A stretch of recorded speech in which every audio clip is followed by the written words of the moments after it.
Hello everybody, I welcome you all to our YouTube channel Study Up with Rishi. Guys, this is fourth lecture of Daily Current Affairs series. I am Rishikesh Kumar. I am bringing this series to you.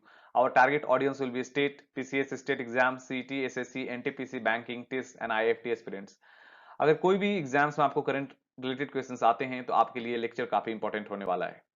देखो हमारी जो lecture होगी वो दोनों language भी होगी, हिंदी और English में। Guys if you are liking our videos please do like share and subscribe. अगर आपको हमारी वीडियोस पसंद आ रही हैं तो आप अपने दोस्तों तक शेयर करें, उन्हें बताएं। ये हमें काफी मोटिवेशन प्रोवाइड करता है और हमें इंस्पायर करता है अच्छे कंटेंट आपके तक लाने के लिए।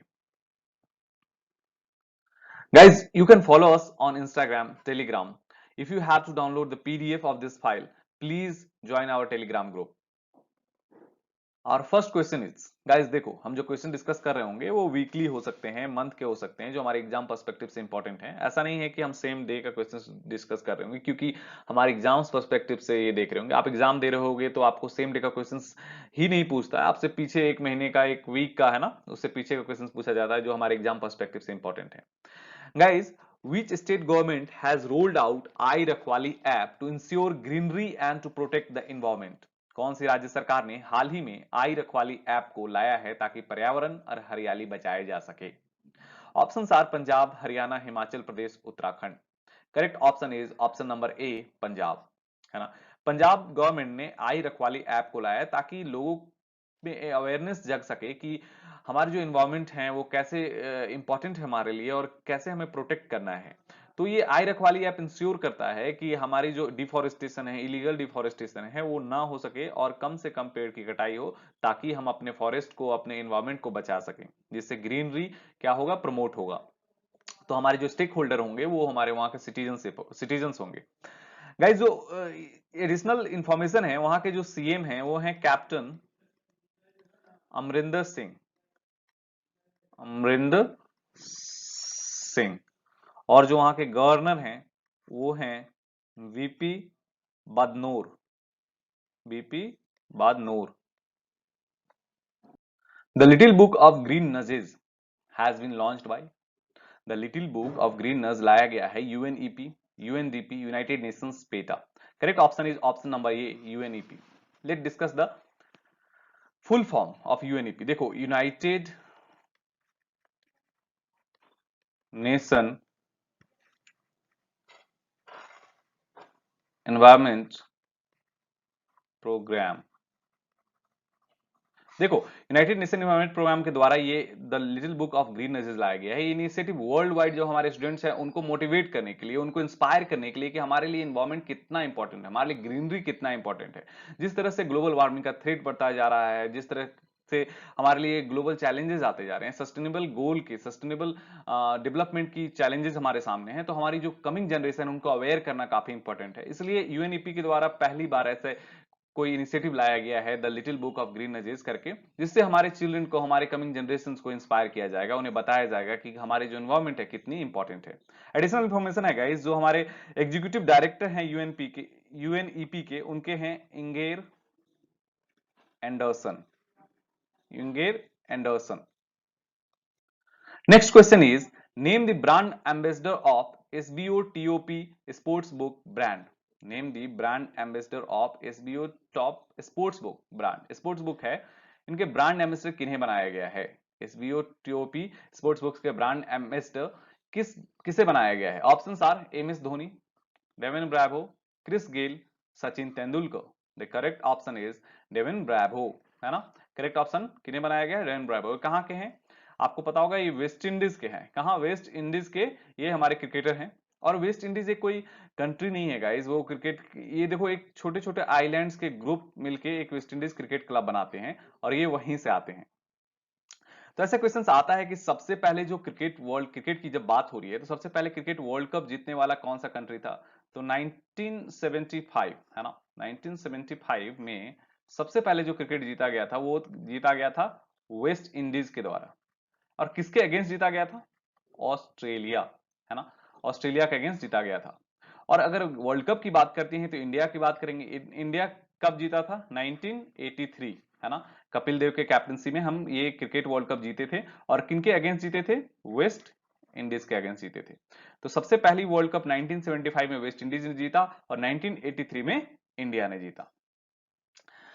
Next question guys, who has been appointed as the brand ambassador of Bajaj Allianz? Bajaj Allianz के नए ब्रांड एम्बेसडर किन्हें बनाया गया है? देखो options are Akshay Kumar, Anupam Kher, Ayushmann Khurrana, Pankaj Tripathi. Correct option is option number C, Ayushmann Khurrana. Ayushmann Khurrana को बजाज एलायंस के ब्रांड एम्बेसडर के रूप में एक्सेप्ट किया गया है। जो उनके एमडी एंड सीईओ हैं वो हैं तरुण चुग, है ना। तरुण चुग को एमडी एंड सीईओ बनाया गया बजाज एलायंस के। देखो एडिशनल इंफॉर्मेशन की बात करेंगे, आयुष्मान खुराना को अभी यूनिसेफ की बात करेंगे, यूनिसेफ ने भी influencer as a brand ambassador बनाया है, इन्फ्लुएंसर और ब्रांड एम्बेसडर बनाया है ताकि वो देखो यूनिसेफ काम क्या करती है पहले ये आप समझ लो। UNICEF child abuse, world wide जो चाइल्ड अब्यूज होता है उसे रोकने की काम करती है, बच्चों के खिलाफ जो हिंसा होती है उसे रोकने की काम करती है और एक सेफ इन्वायरमेंट प्रोवाइड करने की काम करती है यूनिसेफ, है ना। गाइस देखो यूनिसेफ की बात करेंगे, जो इनकी हेडक्वार्टर है, हेडक्वार्टर कहाँ है? न्यूयॉर्क में है। न्यूयॉर्क कहाँ है? यूएस, न्यूयॉर्क यूएस में है। जो इनके यू कैन से डायरेक्टर हैं वो हैं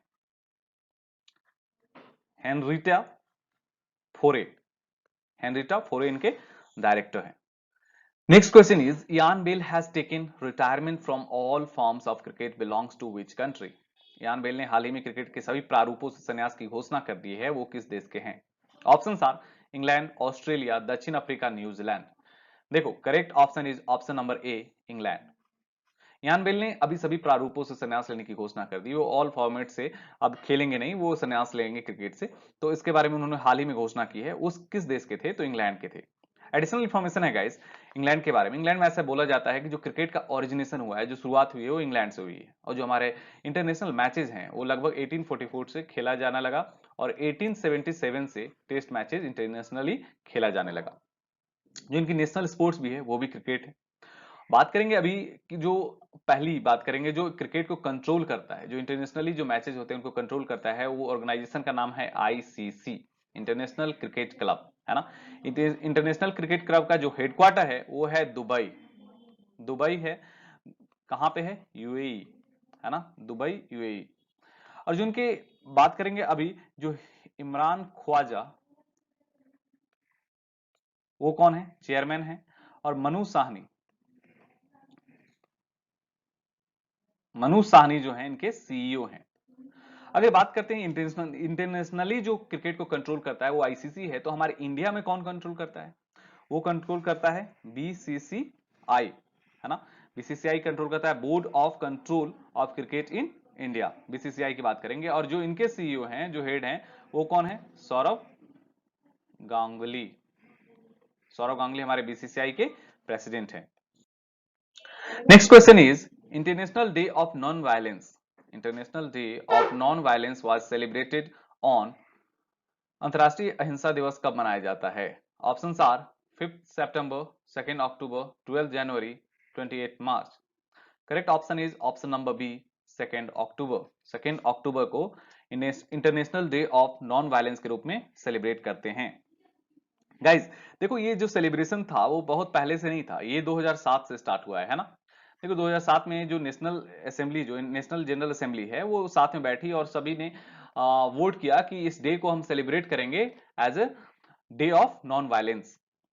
अब बात करते हैं इस किसका जन्मदिन है, किसका बर्थडे है गाइस? 2 अक्टूबर को हमारे महात्मा गांधी, हमारे राष्ट्रपिता जो हैं महात्मा गांधी जी का बर्थडे है। और हमारे जो लाल बहादुर शास्त्री हैं, लाल बहादुर शास्त्री जो हमारे प्रधानमंत्री रहे हैं, उनकी भी इस बर्थ एनिवर्सरी है।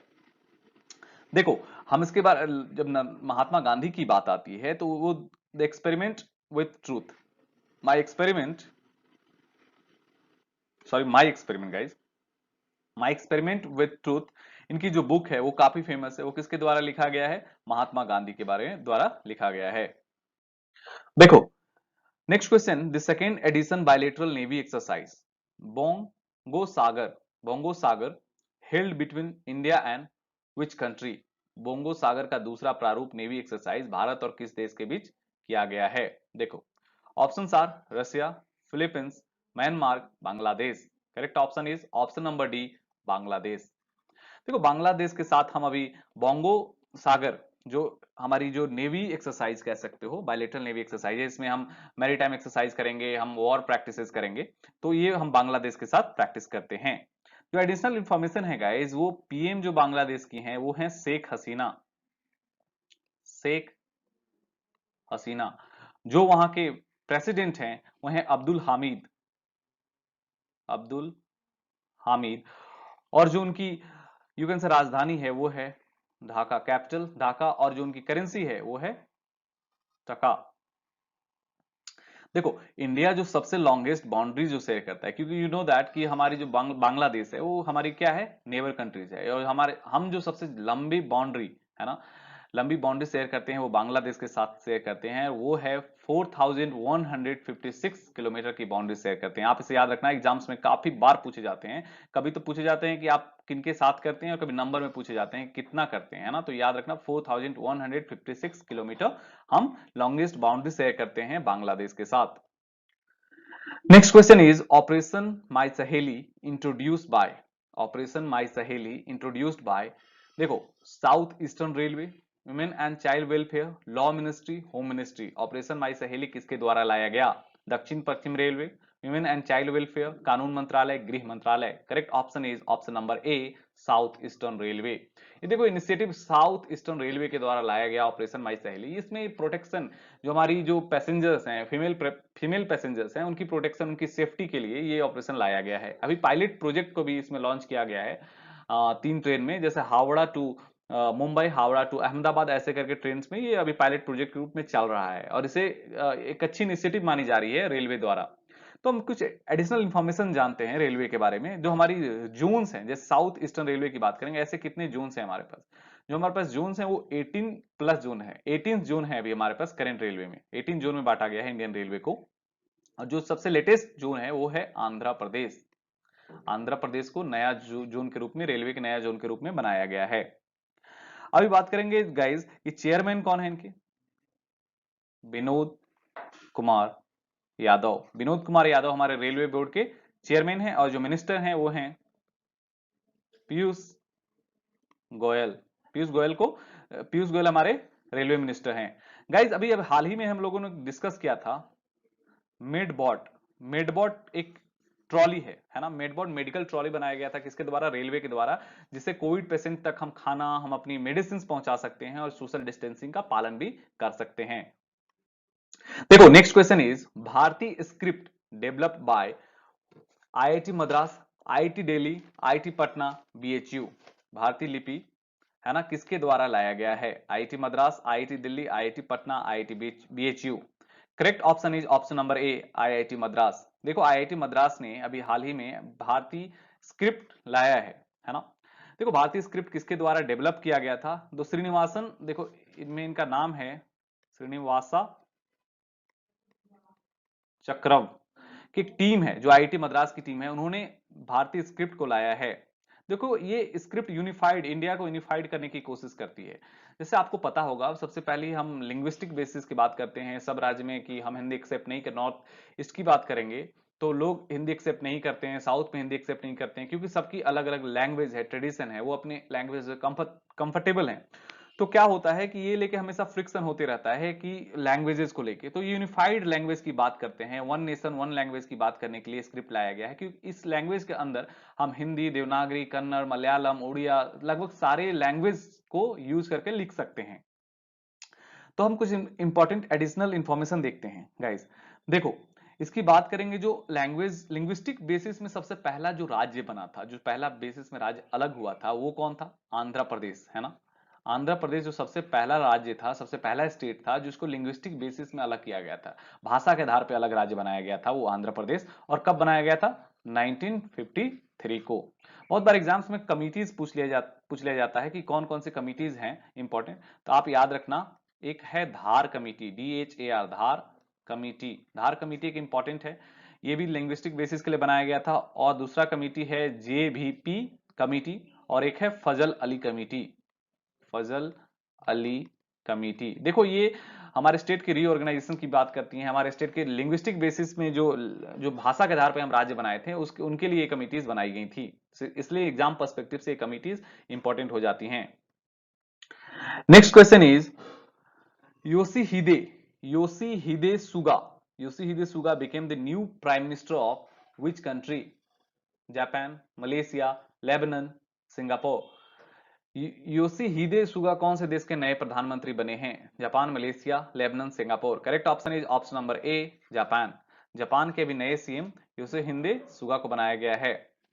जो भी शिंजो एबे थे, उन्होंने रिजाइन कर दिया था हेल्थ इशू को लेके, उसके बाद ये बनाया गया योशिहिदे सुगा को नए प्राइम मिनिस्टर के रूप में जापान ने। जापान की जो कैपिटल है वो क्या है गाइस?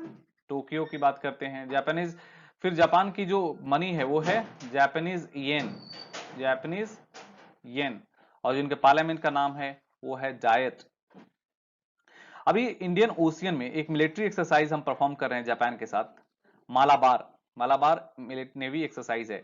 इसमें कौन कौन है? जापान, यूएस, इंडिया और ऑस्ट्रेलिया को भी इंक्लूड करने की बात चल रही है, जो एक काउंटर है थ्रेट, चाइना के थ्रेट के लिए। Next question is Nagorno Karabakh conflict between Azerbaijan and which country? Nagorno Karabakh के लिए झड़प किसके किसके बीच हो रही है? अजरबैजान और options are Turkey, Armenia, France, Russia. देखो correct option is option number A, sorry B, Armenia. देखो नागोर्नो काराबाख की बात करते हैं, एक यू कैन से टेरिटरी है जिसके लिए अजरबैजान और आर्मेनिया के बीच मिलिट्री फाइटिंग हो रही है। अभी तक 200 से ज्यादा लोग अभी तक मारे जा चुके हैं। देखो आर्मेनिया की बात करेंगे, आर्मेनिया एक क्रिश्चियन मेजोरिटी कंट्री है और जो अजरबैजान है वो इस्लामिक मेजोरिटी कंट्री है। तो इसके लिए बात करें आर्मेनिया, अभी उनकी जो मिलिट्री पैक्ट है वो रसिया के साथ है, उसका नाम क्या है? Collective security treaty organization, CSTO, है ना। इसके अंदर बहुत सारी कंट्रीज आती हैं, जो एक काउंटर था नाटो का। नाटो का फुल फॉर्म है guys North Atlantic treaty organization, है ना।